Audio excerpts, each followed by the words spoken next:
Après l'éruption de la coalition entre l'FCC et Cash, le président de la République, Félix Tshisekedi, prend l'initiative de créer l'Union sacrée. Après l'Union sacrée, c'est dans le souci de créer un nouveau gouvernement. Mais où en sommes-nous avec cette nouvelle Union sacrée, mais aussi l'état des sièges? Aujourd'hui, nous sommes à la résidence de M. Alain Bolodjoa, un des leaders politiques dans ces pays reconnus, président de la nouvelle classe politique, mais aussi l'initiateur de l'EBAD. Nous allons échanger quelques questions avec lui dans cette émission. M. Alain Bolodjoa, bonjour. Bonjour, en tout cas, merci pour l'opportunité. Merci d'accepter de recevoir l'invitation de Éclair Monde TV, la nouvelle chaîne qui vient de se créer, c'est à peine. Merci de nous accepter. Mais nous voulons savoir d'abord pourquoi l'EBAD. Quel est l'objectif de l'EBAD?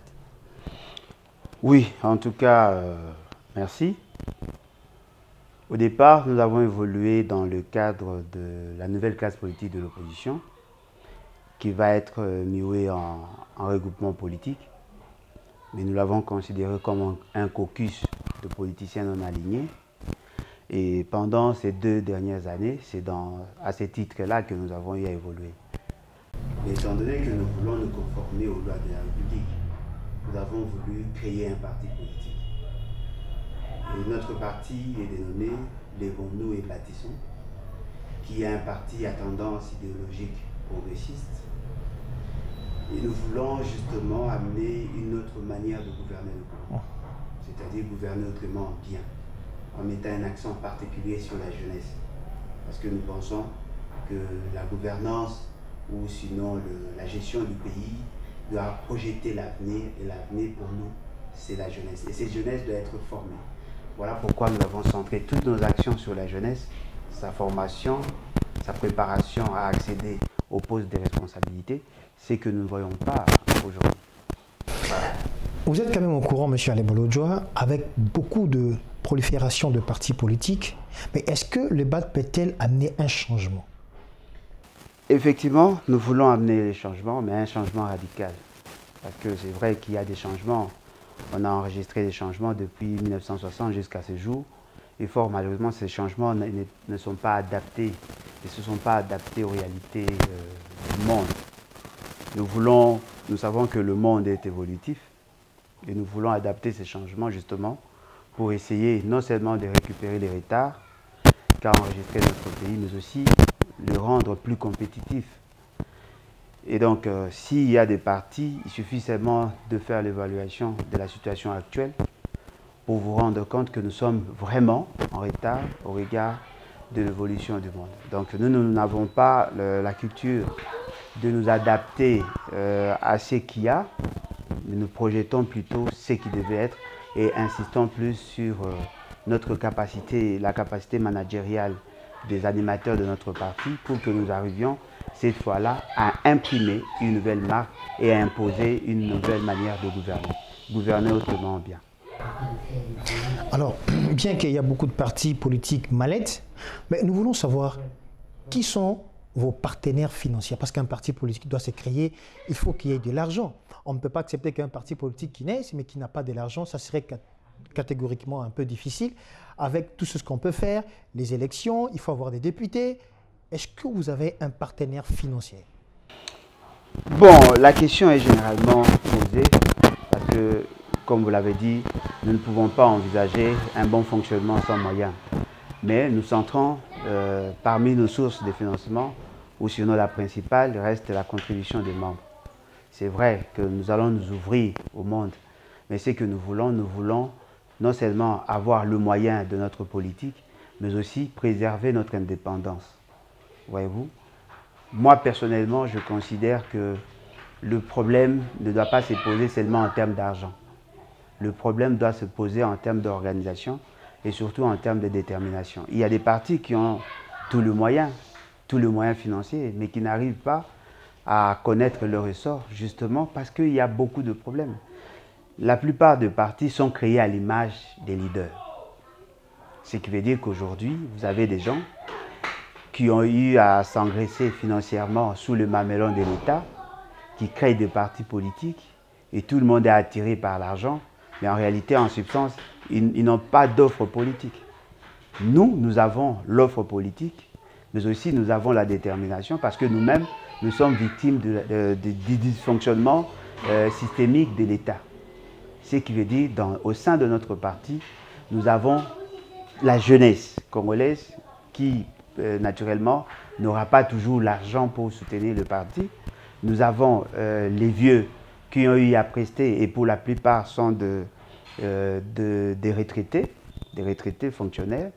Et aussi, nous avons des gens qui n'ont jamais travaillé, mais qui ont atteint un certain âge, je dirais, de la retraite sans pour autant travailler. C'est-à-dire que nous sommes là en train de mutualiser les efforts des victimes de la société. Ce qui veut dire que nos idées, forces, constituent un moyen essentiel. Mais le jour où nous aurons l'ambition de postuler, nous allons nous organiser. Parce que déjà, si nous arrivons à encadrer nos cotisations, on arrive à bien gérer le peu que nous avons, nous pouvons faire des choses. Mais il y aura un moment opportun, surtout, où nous allons faire des alliances avec les autres pour justement voir qui doit être candidat président de la République, qui doit être candidat président de la République, qui doit être député, ou sinon qui doit être gouverneur et autres. Donc ce sont des enjeux qui viendront par la suite, mais pour l'instant, nous voulons justement consolider notre vision, l'imprimer, la faire consommer et on verra. Est-ce qu'un jour vous n'allez pas vous retrouver comme c'est de Lamuka, Jean-Pierre Bemba, Moïse Katumbi, Martin Fayulu, Mozitu aujourd'hui, on ne sait pas savoir leur position et qui ne donnent pas la position aujourd'hui. Est-ce qu'avec les BAD, ça ne serait pas le cas? Vous n'avez pas peur qu'un jour, vous serez aussi corrompu pour soutenir quelqu'un? Bon, le parti, de manière générale, ne se fait pas corrompre. Ce sont les animateurs, voyez-vous. C'est vrai, il faut toujours envisager parce qu'on a eu à falsifier l'histoire du Congo. Il y a des gens qui se présentent aujourd'hui comme des modèles et pourtant ce sont des gens qui ont été corrompus jusqu'à la moelle épinière. Il y a eu, on a farci les cerveaux de Congolais parce qu'on veut faire des antivaleurs de valeurs. Mais ce qui est important, c'est la manière dont nous allons nous atteler à former nos cadres. Voyez-vous, nous allons mettre l'accent sur les valeurs et c'est ça notre combat. S'il y aura des débauchés, s'il y aura des corrompus, le parti va continuer. Mais quand vous dites qu'on n'arrive pas à donner une identité ou à identifier nos frères de Lamuka, non, Lamuka continue son bonhomme de chemin. Lamuka a été créé justement pour accompagner Martin Fayulu. C'est qu'aujourd'hui, Lamuka continue à accompagner Martin Fayulu, bien qu'il y a certains d'entre eux, c'est-à-dire les fondateurs ou les créateurs de cette plateforme, ont opté pour aller dans le mangeoire, accompagner M. Félix Tshisekedi dans la forfaiture électorale et occasionner tout ce qu'il y a comme dérive en termes de gestion. Mais la philosophie de départ reste. Lamuka a été créé justement pour accompagner Martin Fayulu. Et Martin Fayulu reste constant. C'est ça l'essentiel. Voilà pourquoi nous, bon, je prends moi, Alain Bolodjoa, je suis partenaire à Martin Fayulu. Nous attendons maintenant le directoire national et surtout le bureau politique du parti puisse lever l'option, soit d'adhérer dans la Lamuka ou sinon signer en termes de partenariat pour que nous puissions continuer notre chemin ensemble. Alors, nous souhaitons beaucoup de chance. Alain Bolodjoa, parlons un peu de l'union sacrée. L'union sacrée aujourd'hui, et aujourd'hui nous avons un gouvernement, nous avons un premier ministre et d'autres ministres par-ci par-là. Vous, en tant que leader politique, comment voyez-vous, comme le président l'a toujours dit, cette vision? Comment voyez-vous la vision de l'union sacrée? Bon, je ne sais pas si l'union sacrée c'est une vision, mais je peux prendre le risque de la considérer comme une association de malfaiteurs. C'est trop fort. Oui, je l'ai dit et je m'assume, parce que justement nous trouvons dans ce que vous appelez union sacrée une volonté manifeste à ne pas s'adapter aux réalités ou sinon à la Constitution. C'est-à-dire qu'aujourd'hui, l'union sacrée, si c'est une organisation, c'est en violation de la loi. L'union sacrée n'a pas de charte, n'a pas de statut. L'union sacrée est constituée sur base d'une majorité artificielle ou sinon factice. L'union sacrée prend des engagements ou des décisions au nom et pour le compte de l'État sans avoir qualité. Ce qui veut dire, pour nous, nous considérons que c'est une manière de détourner le peuple de l'essentiel. On parle d'une vision. Vous savez, par moment, quand on suit la classe politique, il y a déjà un sérieux problème en termes de... Il y a un sérieux problème en termes de définition des concepts. Parce que quand on voit ce qu'il y a aujourd'hui, personnellement, je me dis, il n'y a rien en fait.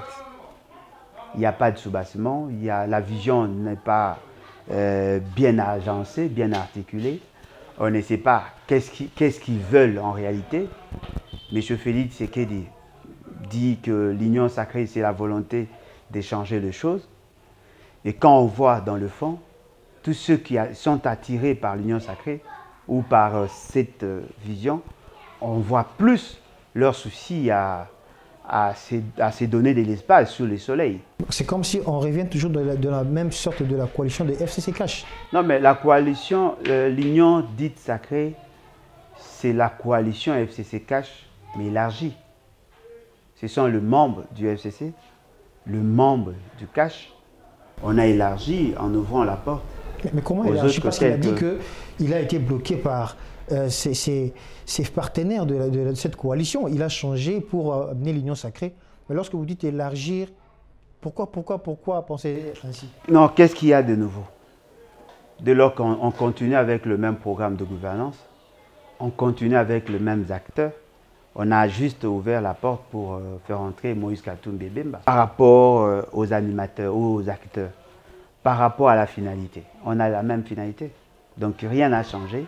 C'était justement du vent qu'on a vendu à la population. C'est la même philosophie, le même concept, le même programme, le même procédé. Et il n'y a rien de nouveau. Donc d'après vous, les Congolais ne peuvent rien entendre de l'union sacrée? Non, mais même M. Tshisekedi n'attend rien de l'union sacrée. Mais ça vient de lui, c'est son initiative. Comment il peut de... Vous serez surpris d'apprendre que l'initiative ne vient pas de lui. L'initiative vient de ses partenaires, que ce soit au niveau local qu'au niveau international. On a justement voulu vendre du vent à la population. On a donné une certaine image de ce qu'eux appellent vision. Aujourd'hui, vous apprendrez qu'il y a des assises justement pour chercher à formaliser leur démarche, à mettre sur pied une charte, à organiser l'union dite sacrée en termes d'une plateforme politique, alors qu'au sein de cette union sacrée, il y a les gens qui ont les mêmes ambitions que M. Félix Tshisekedi. Lui veut créer une union dite sacrée, justement pour se garantir une prorogation ou sinon la continuation de son pouvoir au niveau de la présidence. Mais au finish, il n'y a rien. Si vous prenez Bemba, Bemba a l'ambition de postuler, Bahati a l'ambition de postuler, Moïse Katumbi a l'ambition de postuler. Là, vous trouvez dans un même espace 4 lions qui cherchent à être chefs. Et lui, cherchant à étouffer les autres, j'ai oublié de citer Vital Kamerhe, il cherche à étouffer les autres pour émerger et se confirmer en tant que chef de file. Et pourtant, tous les autres ne le considèrent pas comme chef de file, le considèrent plutôt comme un partenaire circonstanciel, justement pour que chacun arrive à tirer. Et aujourd'hui, c'est les finances publiques qui saignent, justement parce que nous avons des gens qui ont les mêmes ambitions, qui cherchent juste à avoir le moyen. Mais en substance, il n'y a pas de vision. M. Félix Tshisekedi n'a aucune offre politique. Il n'a pas de vision. La vision ne peut pas être la vision de créer l'union dite sacrée. Non, la vision devait plutôt comment faire pour que le pays atteigne son objectif constitutionnel. Jusque-là, il n'y en a pas. Est-ce que ce n'est pas revenir encore dans le même système Kabylie, diviser pour mieux régner, ce que Félix Tshisekedi est en train de faire? Bon, personnellement, je considère que c'est le même système. Parce que son directeur de cabinet, jusqu'aujourd'hui, bon, à présent, il a été condamné de 13 ans de prison, malgré toutes ses preuves.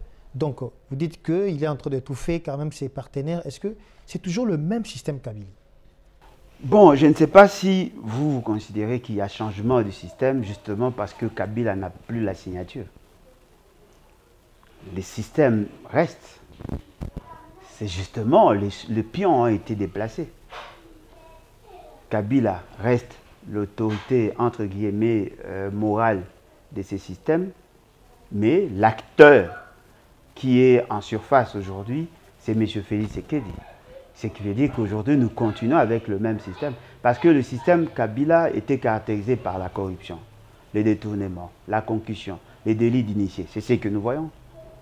Vous allez trouver dans la famille, que ce soit biologique ou idéologique de M. Félix Tshisekedi, il y a des gens qui profitent de leur positionnement justement pour avoir des actifs miniers, avoir des actifs au niveau du secteur pétrolier. Ce sont les mêmes pratiques, rien n'a changé.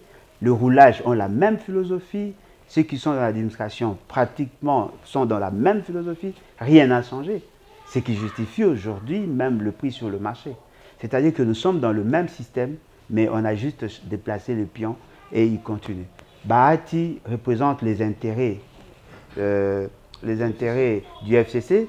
Sama Lukonde représente les intérêts du FCC. Mais pourtant, Bahati n'est plus encore à l'FCC. Non, mais c'est ce qu'on vous dit. C'est une mascarade. C'est ce qu'on vous dit. Bahati reste encore membre du FCC. Tout ce qui s'est fait là a été boutiqué quelque part. C'est-à-dire qu'on vous a vendu devant, mais en réalité, rien n'a changé. Ils ont la même philosophie, ils font allégeance au même maître. C'est ce qui justifie même l'attitude de M. Félix Tshisekedi. Mais comment aussi Bahati, qui est toujours de l'FCC, Sama Lukonde, mais comment est-ce que le président, qui s'est dit d'avoir été bloqué par l'FCC, mais continue encore à faire confiance avec ces gens qui sont encore de l'FCC? Est-ce que ça ne serait pas un peu du méli-mélo? Non, mais est-ce qu'il avait le choix? Il n'avait pas de choix.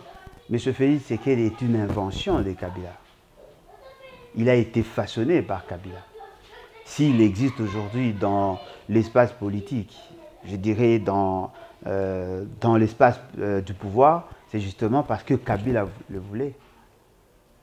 M. Félix Tshisekedi n'a jamais été élu. Il a été coopté, il nous a été imposé. Parce que déjà au départ, le fait seulement qu'il n'y avait pas, on n'a pas respecté la loi électorale, en principe la Cour constitutionnelle ne pouvait pas valider les informations parce que le principe était de publier les résultats sur base de procès-verbaux. Exceptionnellement, pour M. Félix Tshisekedi, ça a été fait sur base de clés ISB. Ce qui veut dire que c'était la volonté de Kabila pour que M. Félix Tshisekedi soit là. Tout ce qu'il y avait comme centre d'intérêt, c'est maintenu. M. Kabila garde ses avantages, le partenaire de Kabila garde leurs avantages, et M. Félix Tshisekedi cherche maintenant à justifier ou à légitimer son action en vendant du vent à la population, disant qu'il était bloqué. Après avoir constaté qu'il était bloqué, qu'est-ce qu'il y a eu? Il a continué avec les mêmes personnes, avec la même philosophie, et aujourd'hui nous sentons qu'il n'y a pas de résultat. Ce qui veut dire que le plus grand blocage, déjà au regard de la Constitution, n'était pas la personne de Kabila, mais c'était le fait de n'avoir pas atteint l'objectif constitutionnel des élections. Ça, c'était le plus grand blocage. Deuxième blocage, c'était l'insuffisance managériale de M. Félix Tshisekedi. M. Félix Tshisekedi n'a jamais été initié en gestion. Il est en train de patauger avec autant d'insuffisance. Parce que le manager, on peut déjà l'évaluer sur base de sa capacité à faire les castings. Lorsque vous trouvez dans un cabinet des gens qui sont invertébrés, des gens qui sont incultes, cela reflète la capacité de celui qui est à la tête. Je dis, diaspora ou pas diaspora, dans la diaspora, il y a des gens qui sont intelligents, des gens qui ont une certaine maîtrise de dossier. Mais lorsque vous recrutez des amis et connaissances, des gens qui n'ont aucune notion en matière de gestion, ne vous attendez pas aux résultats. Aujourd'hui, nous sentons que le plus grand blocage, aujourd'hui, au-delà du fait que nous n'avons pas atteint l'objectif, ce sont les insuffisances managériales de M. Félix. Voilà. Aujourd'hui, à l'est du pays, on peut dire que ça continue toujours à barder. Kabila était en place, on disait Kabila, Kabila, l'est du pays, ça ne marche pas, c'est Kabila, c'est Kabila. Kabila part, Félix aujourd'hui, ça continue toujours. Quelle est votre lecture? Bon, vous serez peut-être surpris d'apprendre dans quelques jours, quelques mois, qu'on puisse enregistrer une sorte d'accalmie. C'est-à-dire qu'on ne va plus continuer à tuer des gens comme ça s'est fait aujourd'hui, parce que ça se négocie. Pour M. Félix Tshisekedi, pour lui, dans sa définition, la paix veut dire l'absence de la guerre, ou l'absence des tirs des armes à feu. Aujourd'hui, ils sont en train de négocier justement pour permettre à ces pays voisins qui ont formaté tout ce qu'il y a comme instabilité dans la partie Est, de négocier avec eux pour qu'ensemble, nous et les deux autres pays, que nous puissions exploiter nos ressources. Voyez-vous? Et pourtant, c'était ce que Kabila ne pouvait pas faire. Mais Félix Tshisekedi va le faire. C'est ce qui justifie aujourd'hui la construction de la route qui part de l'Ouganda jusque chez nous. C'est justement pour faciliter l'exploitation des ressources, de nos ressources. C'est ça le prix de la paix. Cette paix factice qu'il veut nous offrir. Ce qui veut dire qu'aujourd'hui, au regard de données sur le terrain, il s'est rendu compte que sur le plan militaire, il y avait beaucoup d'insuffisances parce qu'il n'arrivait déjà pas à identifier les ennemis qui sont en face de nous. Lorsqu'on lui disait le plus grand ennemi, c'est le Rwanda, l'Ouganda, c'est la Belgique, la France, la Grande-Bretagne, les États-Unis, lui ne comprenait pas. Aujourd'hui, il a compris qu'au regard des données sur le terrain, quelles que soient les mesures que l'on pourra prendre, dès lors qu'on ne fera pas la guerre contre ceux qui servent de bras séculiers à ses intérêts occidentaux, il nous sera difficile d'atteindre cet objectif. Est-ce que ça demande une coopération avec le Rwanda et la Belgique pour mettre cessez-le-feu à l'est du pays? Bon, moi personnellement, c'est ce que je viens de dire en fait. Ce sont des choix que nous devons opérer. Entre la dignité et la paix, on choisit quoi? Si vous choisissez la paix, vous n'avez plus de dignité. Mais si vous choisissez la dignité, vous devez vous attendre à des guerres. C'est ce que nous avons perdu. On n'a pas perdu que la paix, non. On a perdu aussi notre dignité. Un petit pays comme le Rwanda peut manipuler nos institutions aujourd'hui. Il y a l'infiltration à tous les niveaux. Ce qui veut dire qu'aujourd'hui, en tant que Congolais, en tant que porteur de la vision Lumumba, je considère pour ma part qu'il vaut mieux faire la guerre au Rwanda que négocier la paix. Parce que si on fait la guerre au Rwanda, on va aussi rendre justice à tous ces Congolais qui ont été tués, violés. Mais si on négocie, ce qui veut dire qu'on va étouffer la justice. Et nous considérons qu'il n'y aura pas de paix sans justice. Parce que toutes ces personnes-là qui ont vu leurs frères, sœurs, enfants être violés, tués, n'accepteront jamais que l'on négocie avec le Rwanda dès lors qu'il n'y a pas réparation. Voilà. Alors, nous allons un peu échanger. Parlons un peu de l'état des sièges. Selon vous, comment vous voyez cette démarche? C'est une grande décision, fort malheureusement une décision irréfléchie. Il suffit seulement de voir ce qui s'est passé pour vous en rendre compte, ou ce qui se passe. Vous savez qu'il y a des tueries qui continuent. Il y a des Congolais qui continuent à être tués. Vous savez que ceux qui ont été nommés n'ont pas la maîtrise de l'État à ce niveau. Vous savez qu'il y a un problème logistique. Il y a un problème de déploiement, un problème de cartographie, un problème de gestion de l'information. Ce qui veut dire que tout ce qu'on devait faire en amont, ça se fait ressentir aujourd'hui. Il y a des militaires qui font 3-4 jours sans pour autant manger. Voilà. Est-ce que le Congo manque l'argent? Non, mais le Congo, l'État congolais manque. On manque effectivement. Mais le Congo ne manque pas d'argent. Parce que si vous prenez déjà la santé financière qu'a aujourd'hui M. Félix Tshisekedi et tous ceux qui l'entourent, vous allez vous rendre compte qu'il y a l'argent, mais il y a un sérieux problème de répartition. Parce que déjà, lorsque la présidence de la République, en tant qu'administration, peut comme ça consommer plus de 150 millions de dollars, lorsque M. Félix Tshisekedi coûte à la République 25 millions de dollars l'an, on ne peut pas dire qu'il n'y a pas d'argent. Non, il y a un problème de répartition. La répartition s'est faite de manière inéquitable. Lorsqu'il y a à la présidence une forme d'obésité financière, dans d'autres institutions, il manque de tout. Les juges n'ont pas assez de moyens, mais le conseiller de M. Félix Tshisekedi s'engraisse de manière insolente. Vous allez dans l'armée, il y a un problème d'argent, mais vous trouvez dans le parti politique, ils en ont suffisamment. Ils préparent les élections 2023, alors que les gens qui travaillent pour le compte de l'État, ce que nous pourrons appeler les ayants droit, n'ont pas de salaire. Ce qui veut dire que c'est un problème de choix.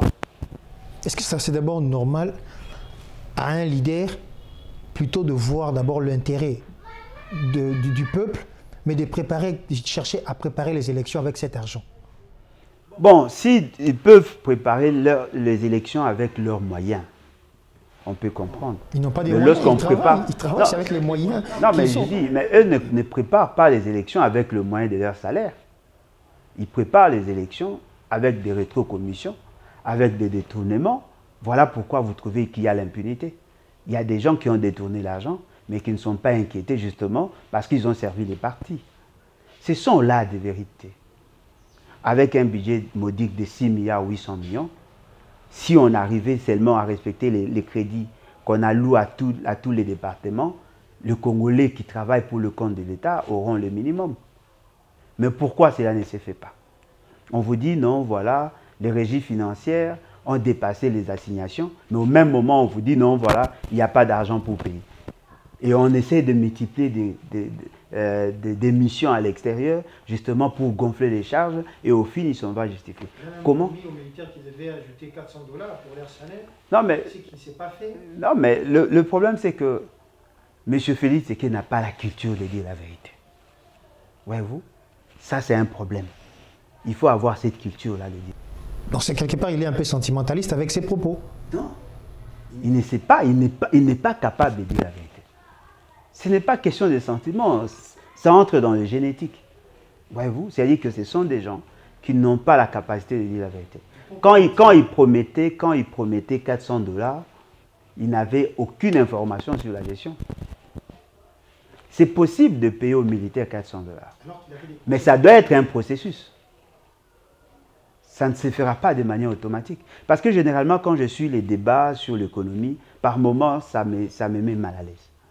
On nous dit non, voilà, il y a 25 milliards ou 15 milliards qui échappent au compte du Trésor. Quand vous dites ça, aujourd'hui, étant donné que vous êtes au pouvoir, avant même de compter sur tout ce qu'il y a, il fallait tout simplement boucher le robinet et faire entrer les 15 milliards. Mais jusque-là, on a un budget modique de 6 milliards 800. Et jusque-là, on ne sait même pas si on sera en mesure de mobiliser. Mais déjà, les dépenses qui sont effectuées au niveau de la présidence, il n'y a que des dépassements. Voyez-vous, il n'y a que des dépassements. La loi, le budget, c'est une composante de la loi des finances. C'est une loi qui doit être respectée et qui devait en principe d'abord être respectée par l'institution présidente, qui est le garant du bon fonctionnement des institutions.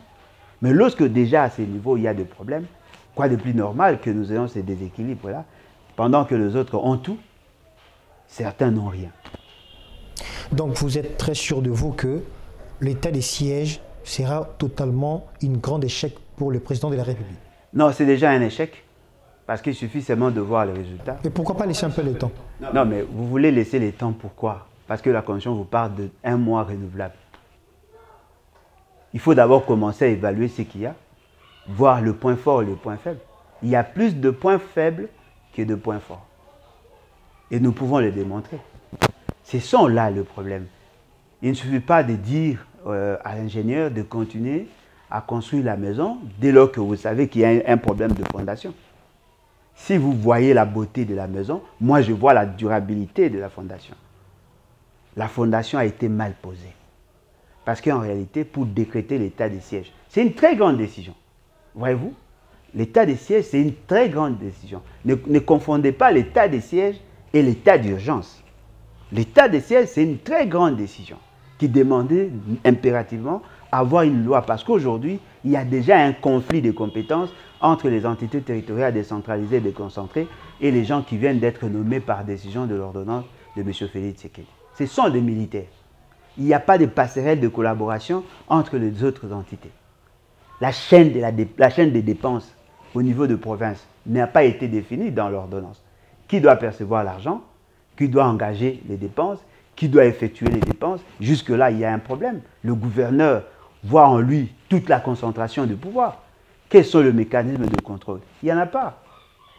Voyez-vous? Ce qui veut dire qu'il y a peut-être qu'il y avait une volonté de mieux faire, mais il a manqué de tact. Hein, la décision a été prise avec autant de légèreté.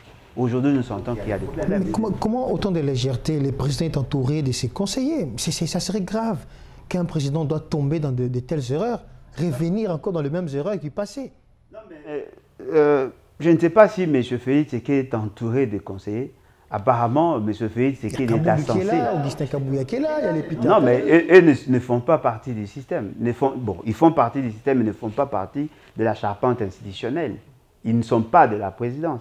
La décision a été prise par M. Félix Tshisekedi et son cabinet. Et d'ailleurs, il suffit seulement de voir comment ces décisions ont été prises pour vous en rendre compte.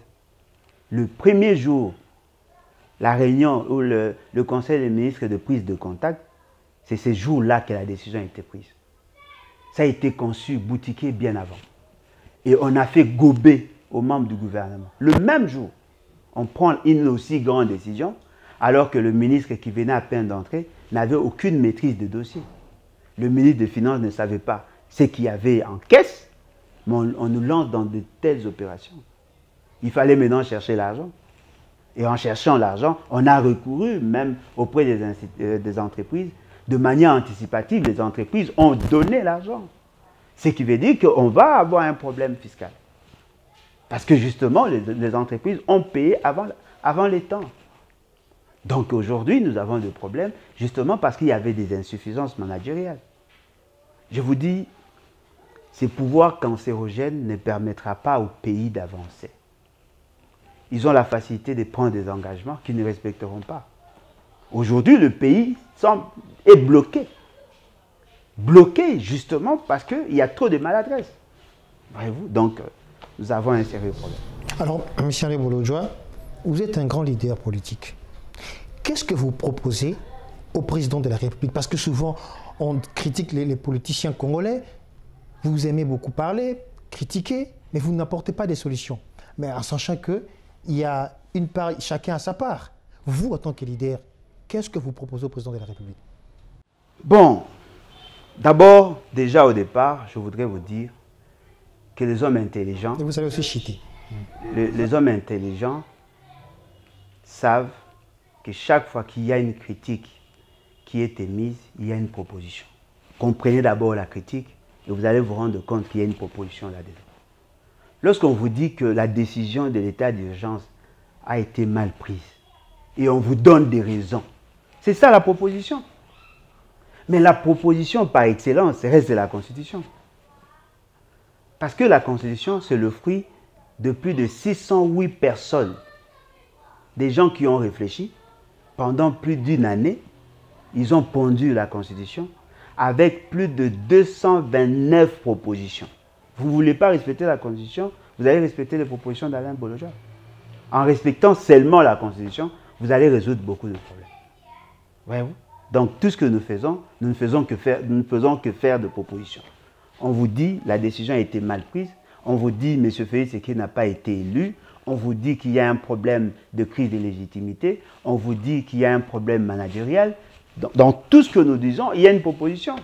La proposition est la meilleure aujourd'hui, c'est le départ de M. Félix Tshisekedi pour sauver la République. Si lui n'a pas le courage de démissionner, nous pouvons le pousser en retraite anticipée. Voilà. Vous êtes trop dur, M. Alain Bolojwa. Puisque nous sommes arrivés à la fin, quel est votre mot que vous pouvez adresser à nos sœurs, nos mamans, nos petits frères, pères, qui sont à l'est des pays, à l'est, en train de souffrir avec tous ces problèmes de volcans, de tueries? Bon, ils doivent garder espoir. La présence de M. Félix, c'est un fait conjoncturel. Il n'est pas appelé à être éternel. Un jour, nous aurons un commandant en chef plus sérieux, plus apte, capable de transformer les choses. Ils doivent cultiver l'esprit de la révolution. Parce qu'ils ne peuvent pas continuer à être victimes de mauvaise gouvernance. Le Rwanda, c'est un pays comme nous. Nous avons plus d'atouts que le Rwanda. Mais la qualité de leur management, la qualité de leurs dirigeants fait aujourd'hui de Rwanda un bourreau pour le Congo. Il y a possibilité de renverser ces tendances. Parce que moi, je sais que Kagame a aussi des insuffisances.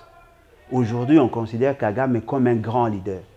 Justement parce qu'il a trouvé en face de lui des gens qui sont faibles.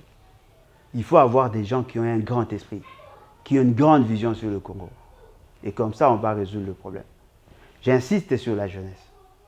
Vous êtes l'avenir de demain. Et cet avenir, c'est aujourd'hui qu'il doit être préparé. Pour que la jeunesse joue pleinement son rôle, il faut que la politique ou le politique, les institutions les accompagnent. quels sont les projets pour la jeunesse? Il n'y en a pas. Quelles sont les initiatives prises jusque-là pour changer les conditions de vie? Il n'y en a pas. Il y a hausse de prix, il y a insécurité. L'accès à l'eau, à l'électricité pose problème. Même la communication pose problème. Ce qui veut dire qu'il n'y a pas de gouvernance, nous ne sommes pas dirigés. Et nous devons amener ça. Et cela passera impérativement par la révolution. Voilà pourquoi nous proposons à tous les Congolais, d'ici et d'ailleurs, l'article 64. Ça va nous aider à envoyer M. Félix Tshisekedi en retraite anticipée. Parce que ça ne sert à rien d'avoir un président ou un pouvoir inutile. Je ne vois pas l'importance d'avoir M. Félix Tshisekedi à la tête du pays. Aucune solution apportée, mais on peut vous énumérer autant de problèmes créés. Voilà. Merci, bien que les propos sont trop durs. Je rappelle que vous êtes le président de la nouvelle classe politique de l'opposition, aussi initiateur de les bâtisseurs de cette nouvelle partie politique qui sera bientôt. Monsieur Nebolodjoa, c'est un plaisir de recevoir Éclair Monteve chez vous. Nous vous disons encore un grandement merci. Et je pense qu'il y aura encore d'autres invitations avec qui nous allons partager aussi avec vous à chaque fois que nous aurons besoin de vous. Il n'y a pas de problème, je serai toujours disponible. Et à vous, chers téléspectateurs qui nous suivez partout dans le monde, de la diaspora, même ici à Kinshasa, Monsieur le Président, vous avez beaucoup à faire et que les Congolais veulent que les choses soient réalisées et que tout ce que vous disiez, réalisez vos propos, vos objectifs, afin que le pays change. Mesdames et messieurs, nous sommes arrivés à la fin de cette émission. Merci d'avoir suivi l'émission La Voix Libre qui a été présentée par moi-même, Pati Bameko. Et je vous retrouve encore dans les émissions qui viennent au courant de la semaine. Portez-vous bien. Merci à toute l'équipe technique, Bélé Bélé et à Glory. À très bientôt.